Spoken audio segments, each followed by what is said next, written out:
O Evangelho segundo Marcos é um dos primeiros relatos da vida de Jesus e nossas primeiras tradições históricas ligam este livro a um escriba cristão chamado Marcos, ou João Marcos. Ele era um colega de Paulo e um parceiro próximo de Pedro. E, de fato, um antigo historiador da igreja primitiva chamado Papias lembra que Marcos coletou os testemunhos oculares e memórias de Pedro e transformou-os nesse relato. Mas Marcos não juntou as peças aleatoriamente. Ele compôs essa história de Jesus com muito cuidado. No primeiro verso do livro, Marcos faz essa afirmação sobre Jesus. É o começo das boas novas sobre Jesus, o Messias, Filho de Deus. O que é interessante é que essa é a única vez que Marcos nos diz aquilo que pensa. No resto do livro, ele influenciará você simplesmente colocando as ações e palavras de Jesus na sua frente e mostrando como as outras pessoas reagem a ele. Marcos criou a história de Jesus como uma peça de teatro com 3 atos. O primeiro se passa na Galileia, o terceiro em Jerusalém, e o segundo ato mostra Jesus indo de um lugar para o outro. Cada um dos atos se concentra no tema repetido. Então, no ato 1, todo mundo é surpreendido por Jesus e eles se perguntam: quem é esse Jesus? No ato 2, são os discípulos que têm dificuldade de entender o significado de Jesus ser o Messias. E então, no ato 3, assistimos ao paradoxo surpreendente de como Jesus se torna o rei messiânico. Vamos ver como tudo se desenrola. Depois da linha de abertura, Marcos começa com uma citação dos antigos profetas Isaías e Malaquias, que disseram que Deus enviaria um mensageiro a Israel para prepará-los para quando Deus aparecesse para resgatar seu povo e se tornar seu rei. E Marcos apresenta João, o Batista, como aquele mensageiro. E logo quando você espera que Deus apareça pessoalmente, Marcos apresenta Jesus. E quando ele entra em cena, os céus se abrem, o Espírito de Deus desce sobre Jesus e Deus diz: "Você é o meu filho amado." Depois disso, Marcos coloca diante de nós um resumo da mensagem central de Jesus. Ele percorreu a Galileia anunciando as boas novas de que o reino de Deus estava perto. Jesus está levando adiante a história das Escrituras do Antigo Testamento sobre a operação de resgate de Deus para o seu mundo. Através de Jesus, Deus está restaurando o seu reinado sobre o mundo, confrontando e derrotando o mal e o seu domínio sobre a vida das pessoas, e assim, convidando-os a viver sob seu reinado seguindo a Jesus. A partir daqui, Marcos apresenta um grande bloco de histórias mostrando o poder de Jesus ao trazer o reino de Deus. Ele mostra Jesus curando pessoas cujos corpos estão doentes ou quebrados, ou sobre a opressão de poderes espirituais obscuros. E Jesus até faz algo que, para o povo judeu, só Deus tem o direito de fazer. Ele perdoa os pecados das pessoas. E as ações de Jesus aqui produzem respostas bem diferentes. Então algumas pessoas o seguem e se tornam seus discípulos. Outras pessoas não sabem o que pensar e outras ainda o rejeitam completamente, especialmente os líderes de Israel, que o acusam de blasfemar contra Deus e de ser um fortalecido pelo mal. Mas Jesus não se surpreende com essas respostas. De fato, ele chama a atenção para elas. No capítulo 4, Marcos colecionou muitas parábolas de Jesus sobre a natureza oculta e misteriosa do reino de Deus. E Jesus diz que a sua mensagem é como a semente que cai em diferentes tipos de solo. Alguns são receptivos, outros não. Ou é como uma semente de mostarda que é muito pequena. Parece insignificante, mas depois cresce e surpreende a todos. O que Jesus quer dizer é que ele é realmente o Messias trazendo o reino de Deus, mas não do jeito que as pessoas esperavam.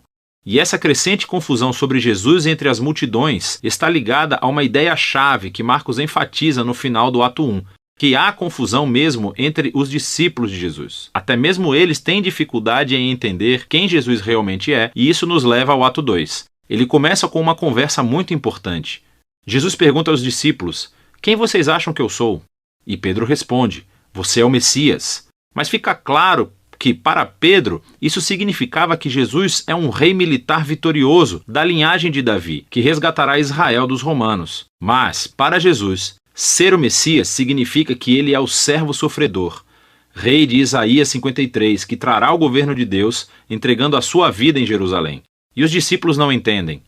Eles acham que seguir o rei Jesus significa fama, status e importância, e Jesus deixa claro que segui-lo é como morrer, como carregar a sua própria cruz. Significa rejeitar a violência, o orgulho e o egoísmo e dar a própria vida pelos outros em atos de serviço e amor. Ele repete a mesma conversa outras 2 vezes. E tudo isso culmina na declaração importante de Jesus de que o Filho do Homem não veio para ser servido, mas para se tornar um servo e dar a sua vida pelos outros. Ainda assim os discípulos não entendem. Eles respondem com confusão e medo. E assim, aqui no ato 2, Marcos escreveu outra história importante que ecoa a introdução do livro. Jesus leva 3 dos seus discípulos até uma montanha e de repente se transforma. Ele está brilhando com luz e glória e uma nuvem o envolve. Agora, isso é como a glória do Deus de Israel que apareceu há muito tempo atrás no Monte Sinai. E então os 2 profetas que estavam na presença de Deus no Monte Sinai, Moisés e Elias, aparecem ao lado de Jesus enquanto Deus anuncia de novo: "Este é o meu filho amado". Colocando essa história no meio de todas essas conversas no ato 2, Marcos faz uma afirmação surpreendente: que Jesus, Filho de Deus, é a personificação física da própria glória de Deus. E em Jesus, o glorioso Deus de Israel se tornará rei, sofrendo e morrendo pelos pecados do seu próprio povo. É uma afirmação intrigante, que confunde e assusta os discípulos quando eles saem da montanha, o que nos leva ao ato 3. Jesus faz uma entrada real e pública em Jerusalém para a Páscoa. As pessoas o chamam de Messias. Então ele entra no pátio do templo e afirma sua autoridade real, expulsando os ladrões e bandidos e interrompendo o sistema sacrificial. Isso inicia uma semana inteira de Jesus debatendo e confrontando os líderes de Israel, condenando sua hipocrisia. E eles decidem traçar um plano para matá-lo.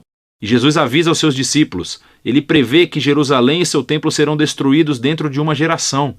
E os seus discípulos serão perseguidos como ele, até que ele retorne um dia para trazer o reino de Deus por todo o mundo.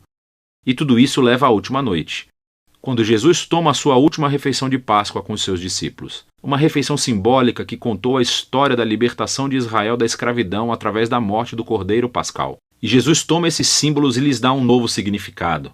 Eles apontam para a libertação do pecado e da morte que acontecerá através da morte do Messias sofredor. A partir daqui, a história avança para a prisão de Jesus, o seu julgamento perante os sacerdotes de Israel e o governador romano Pilatos, tudo isso resultando na crucificação de Jesus. E culmina em uma cena-chave, que reflete as cenas importantes dos atos 1 e 2. Exceto que dessa vez, não é uma nuvem que desce, mas sim as trevas. E em vez da voz divina do céu, é a voz de Jesus clamando antes de morrer. O mais surpreendente é que é um soldado romano que vê Jesus morrer, e ele entende e anuncia quem Jesus é. Este homem era o Filho de Deus. Ele é a primeira pessoa na história a reconhecer a afirmação chocante sobre a identidade de Jesus, que é o Filho crucificado de Deus, que é o Messias, Jesus de Nazaré, que morreu pelos seus amigos e pelos seus inimigos. Depois disso, o corpo de Jesus é colocado em um túmulo, e no primeiro dia da semana, 2 mulheres do seu grupo de discípulos vão ao sepulcro e descobrem que o túmulo está vazio e que a pedra havia sido removida. E um homem angelical informa que Jesus não está aqui, que ele ressuscitou dos mortos. E então ele ordena que eles sigam e contem a boa nova de que Jesus está vivo para os outros discípulos, que ele os encontrará de volta na Galileia. As mulheres ficam muito assustadas. Marcos diz que elas fugiram do túmulo aterrorizadas, sem contar a ninguém, pois estavam com medo.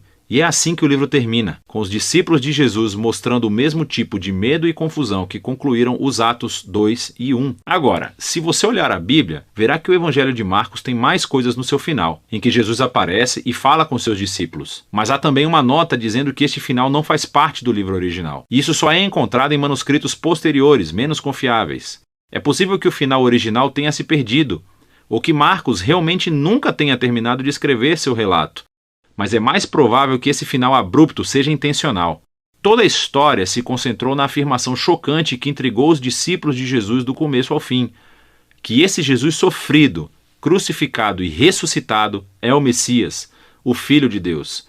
Que o amor de Deus e o reino invertido foram revelados quando Jesus morreu pelos pecados do mundo. E assim, essa história termina sem final e força você, o leitor, a lidar com essa afirmação muito estranha e escandalosa sobre Jesus. E você, vai fugir como os discípulos? Ou você vai reconhecer Jesus como seu rei e contar as boas novas? E só você pode responder a essa pergunta. E é disso que trata o Evangelho de Marcos.